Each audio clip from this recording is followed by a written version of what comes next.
Welcome everyone, this is Coaching in Session. My name is Michael Rearden and I will be your Mindset Coach today. And today we're going to be talking about commitment. Now, commitment is what commitment is. Many people think commitment is optional. Many people think that commitment is mandatory or commitment is eternal. Whatever you view commitment as, write it down or make yourself a mental note if you're driving.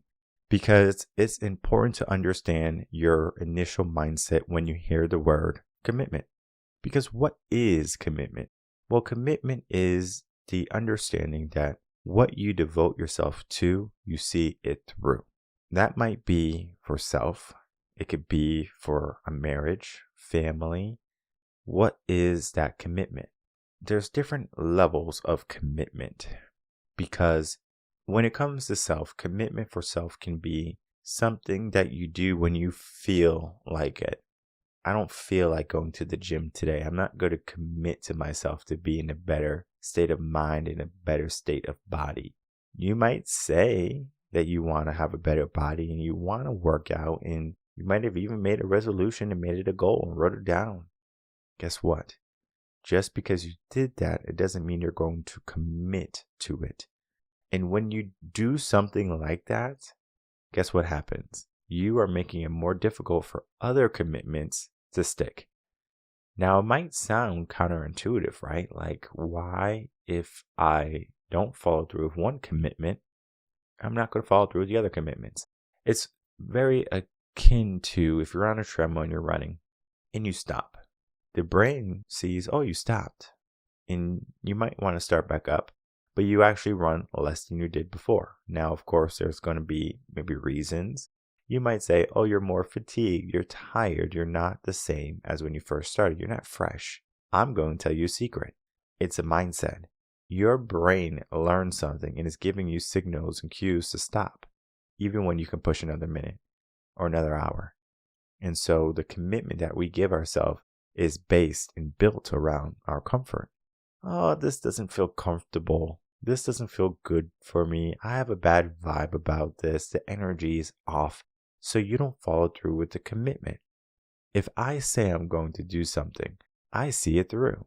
Now, I might not want to do something. For example, I have a podcast, Coaching in Session. You're listening to it. Maybe I don't feel like doing a recording today. Maybe I don't feel like doing an interview today. Maybe I don't feel like speaking with any clients today because I have a headache. Oh, that's my excuse? I have a headache? Yes, that is my excuse. It is a valid excuse. It's excruciating. I have a migraine, I guess. I don't, but it could be an excuse. However, even if I wasn't feeling good, had a headache, migraine, whatever, I would still follow through with my commitment to doing the interview, doing the podcast, doing the show. Now, it might not be at its regular scheduled time. Heck, it might not even be the same day. But I make sure I do it because I understand something powerful and many people are not going to follow through with what I'm going to say. When you stop something, the subconscious learns. So you can't stop. I know you might want to. I know there's going to be signs and there's going to be situations that you're just like, I just want to give it all up. I just want to stop. It's too much work. It's full of hardship and pain. I've been there. I know many clients that I have been there, some worse off than others. And I see all the hardship that they're going through. And you know what I tell them? I'm going to say the same thing I tell them to you. Don't stop. Don't stop. As much as you may want to, don't stop. If you have a plan to have an end date, that's different than stopping, than quitting. People who have a hard time, they say, this is too much work. I'm just going to stop. I'm not going to show up anymore. Podcasts happen all the time. Pod fading is a name for it. The coaches, life coaches and things like that, they start a career they think is going to be easy, but it's loss after loss after loss after loss. And you have to figure out, do you overcome those losses? Do you say, I'm going to be bigger than these losses? Am I going to push through these losses, this doubt, this fear? I don't know. But you might not be committed to greatness. You might not be committed to your success and your glory. Most people are just not committed enough. And it's a no-brainer in our modern society. We live in a very plush world where we get our Amazon 2-day shipping. We get our DoorDash, our food to our home, the comfort of our home. We don't have to leave the house. We live in an easy world, easy society. So if we don't commit to something like going to the gym or a greater purpose in life, what's the point? We are surviving. But we talked about last Wednesday episode, the power of possibilities. When it comes to, are you trying to create a life of potential and full capabilities? Or are you just creating a life that's just pointless, mediocre, average? I don't know. But what I can tell you is that the people who dare to defy the standards that the system has told you to live in do better mentally, mindset, most likely physically. They can say that they accomplished something in their life. That's a big aspect to working. Most people, they work to find fulfillment, when in reality, they should find work that is fulfilling. It's a difficult concept for people, I think, because they think that if they do what they're passionate about, that is going to be their purpose. But let me tell you about passion really quickly, and then we can get into commitment to the different aspects of it. I was a teacher. I taught music, taught special ed. And what I can tell you is that I did not need to be a music teacher.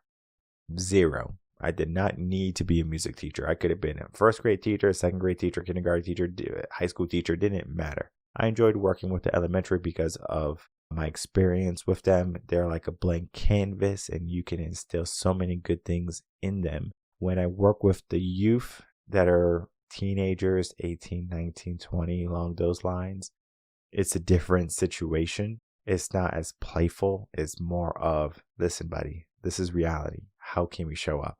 And the message is sometime a seed that is planted with them, more so than if you tell a kid to do something or what to believe. They're like, okay, cool. I'm going to adapt this into my life. So one is more instant. One is more a long-term waiting game. And the reason is because people become situated into their own circumstances. They say, okay, well, this is who I am. This is who I've become.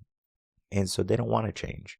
However, when we need to do something in our life, we need to commit to it fully, not half-heartedly, not when we feel like it, fully. Let's look at self first. When we are trying to commit to ourself, we're trying to create a higher purpose, a higher life. What does that mean for you? We talked about what commitment means for you, but what does it mean to have commitment to yourself? Write it down. I'm not going to simply say this is what commitment to self is because it can be different for every single listener. What I can tell you is that there are some standards of commitment. So people, they commit to going to work, having a roof over their head, maybe getting to work on time, maybe smelling good, maybe looking decent and adequate. That is a commitment that most people have as a standard for themselves. That is their commitment. However, they can be a little bit overweight, and our modern culture will say that you're beautiful just the way you are, especially when it comes to the ladies. But for men, there's no phrase for big and handsome yet. Maybe we can make that trending. But what's really happening is that there's just a different rule set when it comes to men and women. The commitment to self for a woman is different than the commitment for a man. Because when we even look at the commitment, and we're going to get into it in a minute, marriage, it is different for both man and woman.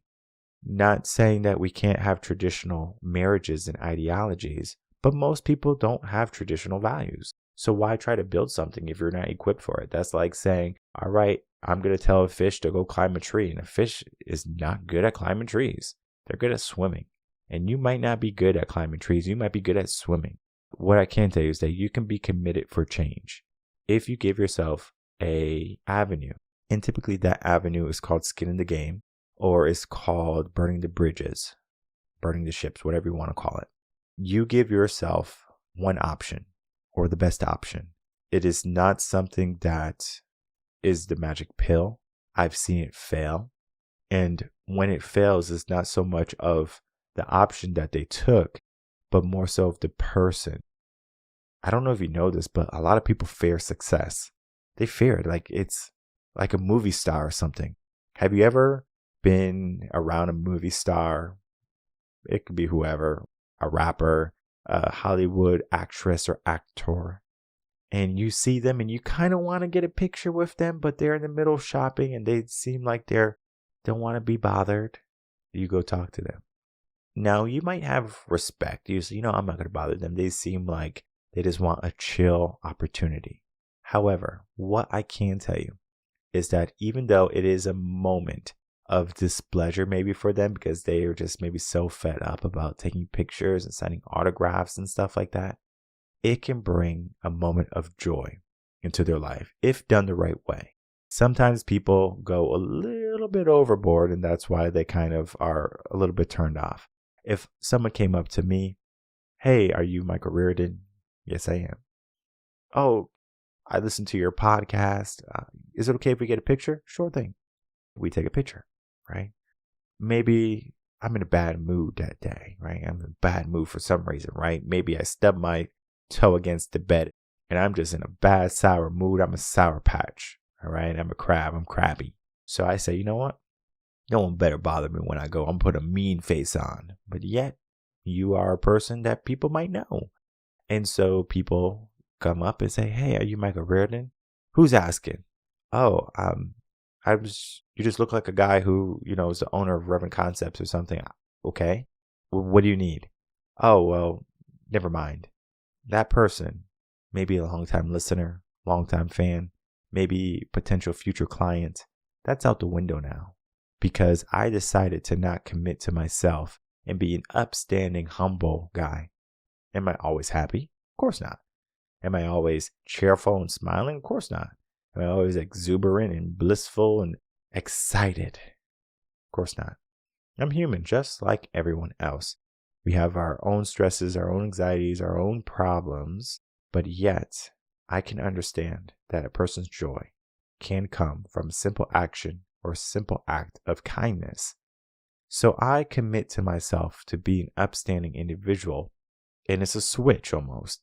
So I might be in a bad mood. I might be thinking about some things like, okay, I got to do this. I got to do this. This recording needs to be done. This needs to be edited.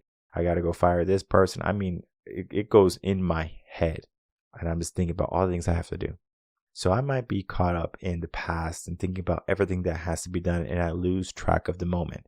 But yet that moment of someone coming up to me is a realization for me to bring myself back to reality, to the present moment. Where am I? Oh, I'm in this store. What's happening? This person is asking who I am. Why are they asking? They're interested in the company. They're interested in the podcast. They would like a picture. Smile. From there, I commit to making sure that I'm in the best mindset possible. Not just for me, but for the people around me too. And then that comes into the commitment of having a partner or spouse, marriage. Our world today, especially the Western modern culture, shows that modern marriage is not commitment and faith-based anymore. It is emotional based. Meaning if I don't feel like being married, I won't be married. If I don't feel happy and fulfilled in the relationship, I'm not going to be in the relationship, because what's the point of being somewhere where I'm not happy? What's the point in being somewhere where I don't feel safe and secure? And I mean, you have that right. You get to choose what you want. However, commitment is making sure you always do it. I'm committed to making sure I can show up in my day, how I look, my appearance, going to the gym. I have commitments for myself. But even in my marriage, I have to have commitments to love, to cherish, to respect her, regardless of how I feel. Regardless of how she is, she might be the biggest headache that day, but yet I understand. I committed to something bigger than myself. Until death do us part, not until I don't feel like doing my part. Yet, many people today, I'm just not happy. There's something better. The glory, the gold, the glitter, it distracts you from what commitment is. What promises have you made yourself or to people that you have not committed to and followed through? I mean, for me, it's very little, because commitment is a big thing for me, because I understand the moment I relinquish some good commitment, everything else is going to be like Jenga and it's going to topple over. So I need to make sure that if I commit to something, going to the gym Monday through Friday, I'm going to the gym Monday through Friday. Because I have been at points in my life where I tried different workouts, right? I would go, I'm going to do a 4-day week workout or a 3-day week workout. And guess what? I do it. And yes, I get a couple extra days. But on those days, I weren't productive. I was less productive on the days that I didn't go to the gym than the days I went to the gym. And even though I spent an hour in the gym, I was still more productive. So I started to think, if going to the gym makes me productive, I should be going to the gym 7 days a week. But then I said, I do need a little break. Sometimes I go on Saturday. I don't typically go on Sunday, but sometimes I will go on Sunday. If I miss any of the weekdays, if I have to travel, if I have to go do a workshop or something like that, and I know I can't get a good workout in, I'll say I'm going to go on Sunday. And if I have to fly out on Monday, I'll fly out on Monday, do the thing on Tuesday, come back Tuesday typically. If not, come back Wednesday. And I'm going to make sure that the hotel has a good gym.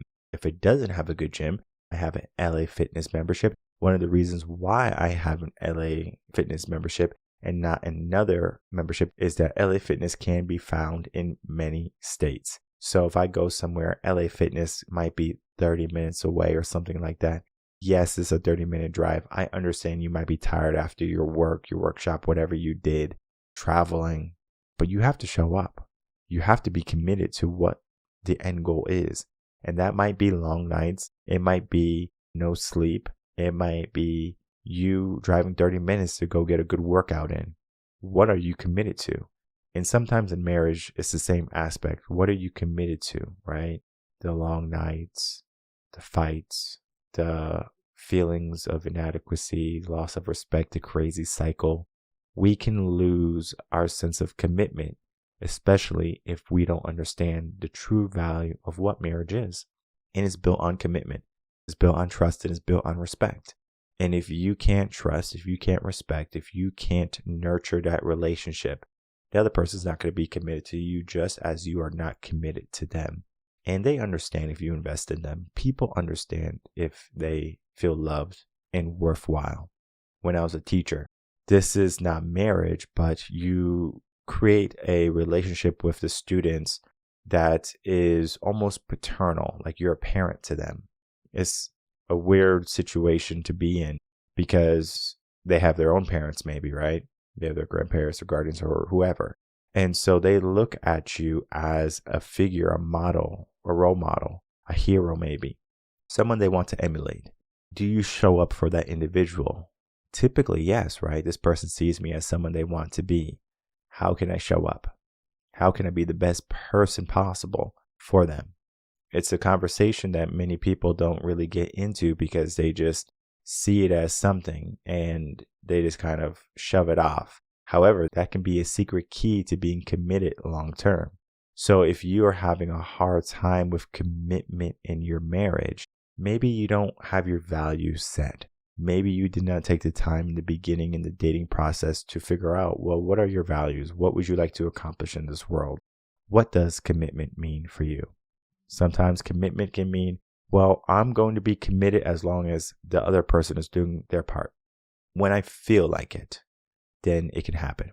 And this happens a lot with the ladies for some reason when it comes to marriage, because many men that I speak with and I work with, some of them are in sexless marriages or they have very little sex in their marriage because they don't understand that when you get married, yes, it is a commitment to love and cherish and do stuff like that, right? Till death do you part, basically is what I'm trying to say. But there's also another aspect of the things you spoke about before marriage, right? Oh, just to make sure how big of a house you want, what type of cars, cat or dog, things like that, right? Making sure your values are in line. What's happening is probably the conversation of sex also comes up. How many times do you have sex? They might say, 3 to 4 times a week, and it turns out to be 1 time a week or something like that. And depending on the partner's emotional needs, sex drive, there's just so many aspects to that. We won't get into all of it because it's just too much. What I can tell you is that if they say something along the lines like whenever they want, okay, cool. But then they get into a marriage and they're like, I don't feel like it. So sex no longer became whenever they want. It's whenever I feel like it. And so most marriages will go through that hurdle where someone's not going to feel like it. And you just have to bring them back gently and saying, hey, you remember when we were talking and we were dating and we were talking about this aspect? I understand that you have a headache today. I can be empathetic to that. But at the same time, as you have needs, I have needs. I watched a podcast the other day, and this is a little bit maybe MA, but he says, when I wake up in the morning, I get a coffee from my wife, and then I also get some relations with my wife, whatever that means for you, okay? What happens is he's so much more invigorated to go through the day now. He has his coffee, he got his sexual needs met, and now he's ready to fight the world. His girl might not wake up in a good mood. His woman, she might have a headache, maybe cramps or whatever. She might not feel like it, but she does it anyway. Why? Because she understands the commitment that if she can support him in any which way he needs, he's going to be more successful and he's going to help give me the life that we can have as a family. That is what commitment is. But commitment is optional. It's about feelings now. Modern way of thinking is if you feel like it, but traditional way of thinking is I'm going to do this regardless of my feelings and my emotions. If you make a commitment, stick to it. That is whether it be with self or it be with marriage. And then we get into the last piece of the puzzle, commitment to family. Now, this can be your mom and your dad and brothers and sisters and aunts and uncles, and it could be that. But today, I'm just going to talk about it in the sense of family. So if you have kids, I know not everyone who's listening have kids, but I want you to plant this seed in your mind before you have kids. When you have a child, something happens within you, a new purpose arises. You might think that you have a purpose right now. And I hope you do if you're listening to this podcast. You know, we work on purpose. We work with many clients who are looking for a purpose. And that is predominantly what we do, helping people find purpose, their passions, their gifts, and then going after them. But when you have a family, do all your purposes, your passions, your gifts, and all the things that kept you going up until now, are those still relevant? Yes. The answer is yes. But when you have a little person looking at you, expecting, a smile, expecting goodness and safety and security and nurturing and love and care and unconditional love and all that stuff, right? It is a commitment as both male and female, mom and dad, that you do the best for that child. I will go a step further. Parents have made a mistake. Parents have said, I'm going to give my child the life that I never had. That could be a promise. It could be a commitment that they make to themselves and to their child. I'm going to give you a better life than I had. Instinctually, that should always be the case, but mentally, it is not conducive to success and glory for that child. It's going to lead that child into times that are more difficult. You do have to understand that you're not going to be around all the time to protect them. You have to train them to protect themselves. You have to give them hardship.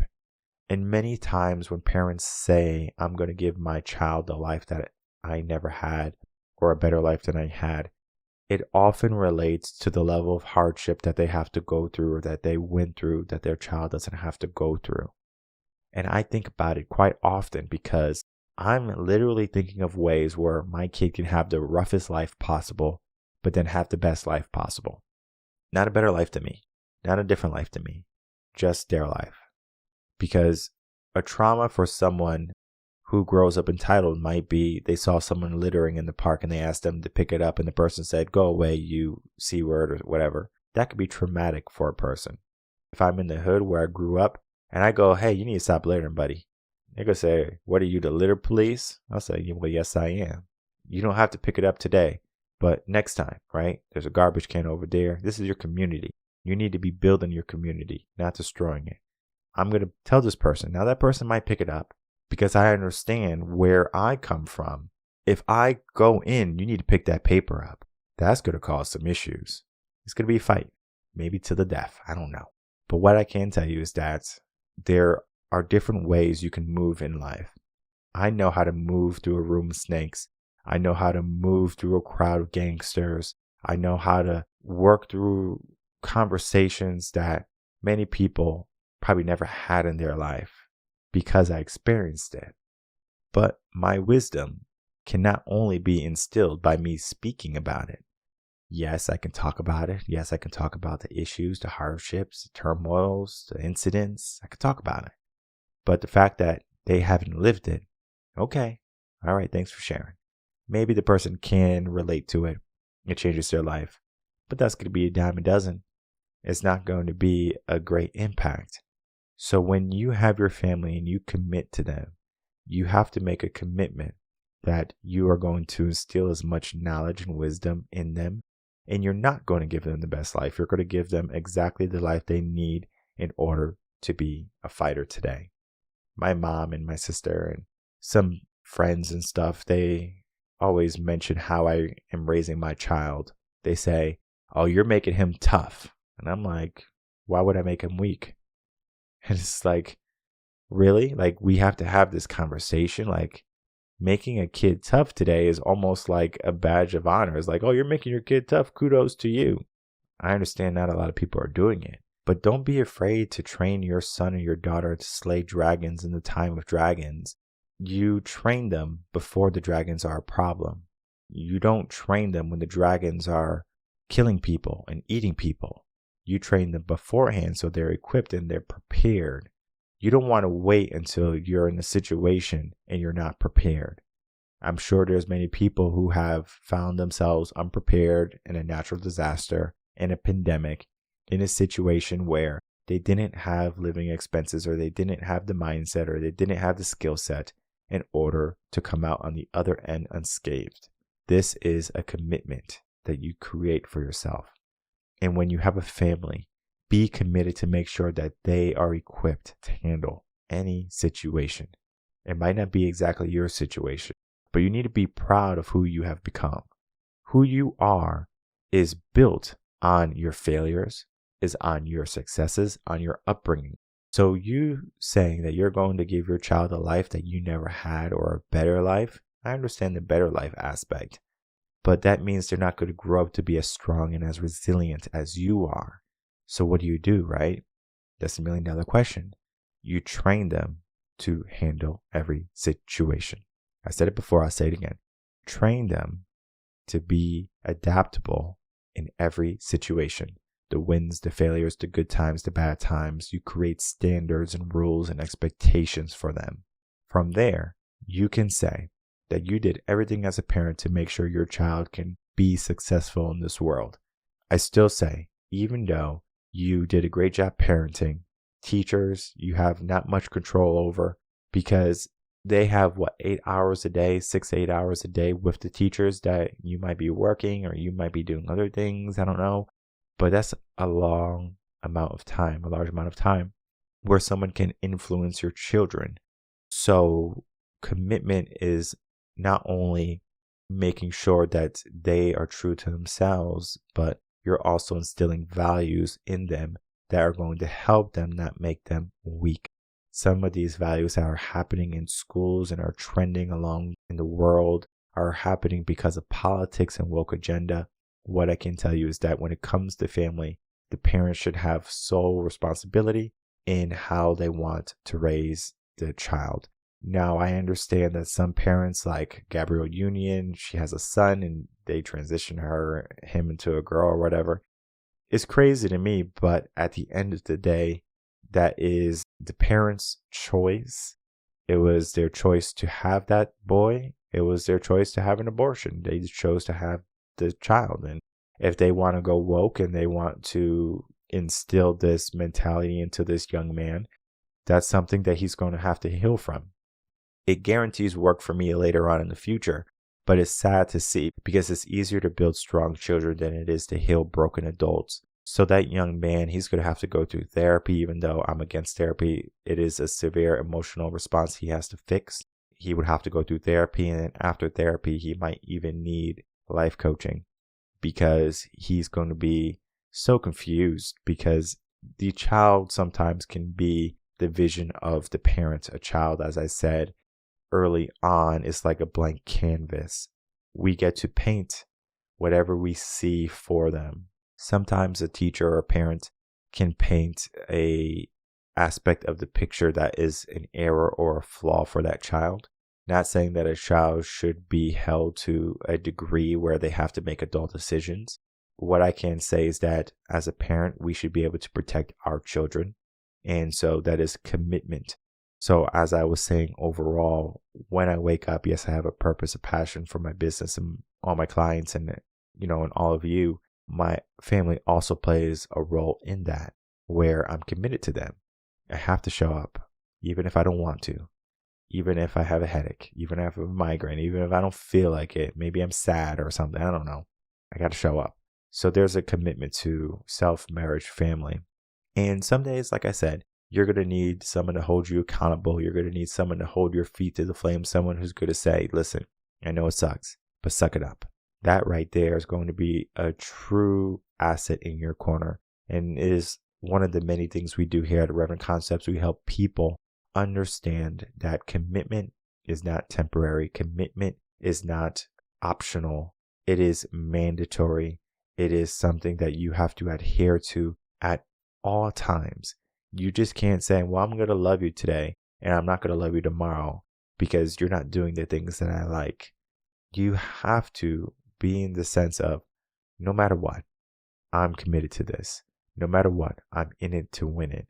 And it's the same thing in success. You want success. You're committed to success, but many of you don't act like you're committed to success. I said this on episode 1 of Motivation and Motion, and I'm going to say it right now. There are 2 types of people in this world. People who want it and people who kind of want it. Most people just kind of want it. So you have to ask yourself, are you one of those people who want it or you just kind of want it? Do you want it as bad as you want to breathe? Do you want it as bad as you want to be rich and famous? Do you want it as bad as you want to be happy and fulfilled? Do you want it as bad as you want to make a difference in this world? Most people, they kind of want it. They kind of want those things. They give themselves an aspiration, a vision to get it, but they wait for Superman to come save them. They wait for luck. They're not committed as they should be committed. So if you are a person who's struggling with commitment in any aspect of your life, I encourage you, head over to revenconcepts.com, get yourself a consultation, get yourself some coaching, read some blogs, watch some videos, get yourself in a new mindset that's going to make commitment something that's mandatory. Because when you can commit to yourself, to your family, to your marriage, your relationships, whatever you want to consider that, you're going to find that you're going to commit to success a lot easier. And when you commit to success, the game changes. My name is Michael Rearden. I'm a mindset coach. If you have any questions, you can email me coachinginsession@gmail.com. And I'll see everyone on the next episode of Coaching in Session. Until then, everyone take care.